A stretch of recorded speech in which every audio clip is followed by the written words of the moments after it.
কল্যাণ ও অকল্যাণের মালিক একমাত্র আল্লাহ তাআলা। রিজিক দাতা, সন্তান দাতা, ব্যবসা বাণিজ্যে উন্নতি দানকারী এবং মনোবাসনা পূরণকারী একমাত্র আল্লাহ তাআলা।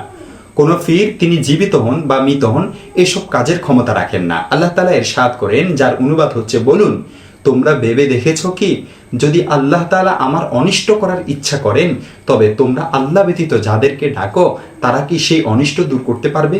অথবা তিনি আমার প্রতি রহমত করার ইচ্ছা করলে তারা কি সে রহমত রোধ করতে পারবে? বলুন আমার পক্ষে আল্লাহ যথেষ্ট, নির্ভরকারীরা তার উপর নির্ভর করে। দেখতে পারেন সূরা জুমার 38 নং আয়াত। বুঝা গেল কল্যাণ ও অকল্যাণ এবং উপকার ও অপকারের মালিক একমাত্র আল্লাহ রাব্বুল আলামিন। অন্যত্র এসেছে, যার অনুবাদ হচ্ছে, আল্লাহ ব্যতীত এমন কোন স্রষ্টা আছে কি তোমাদের আসমান ও জমিন থেকে রিজিক দান করে?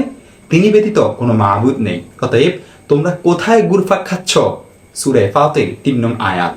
রিজিকের বরকত একমাত্র আল্লাহ তাআলার পক্ষ থেকে হয়। আল্লাহ তাআলার কাছে রিজিকের বরকত।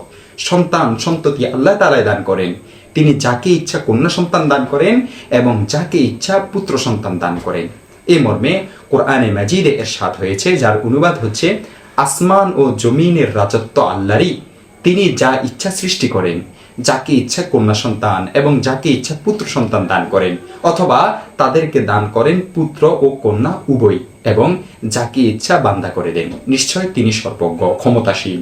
দেখতে পারেন সূরা শূরা 49 নং আয়াত এবং 50 নং আয়াত। অতএব বুঝা গেল আল্লাহ তাআলা ব্যতীত কারো কাছে সন্তান চাওয়া, কাউকে লাভ ক্ষতির মালিক মনে করা, আয় উপার্জনে উন্নতি দানকারী মনে করা, এটি সম্পূর্ণ শিরক ও ঈমান পরিপন্থী আকীদা।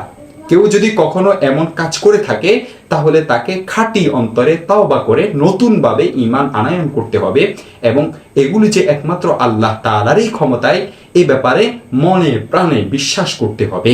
না হলে সেই ব্যক্তি ঈমানদার হতে পারবে না।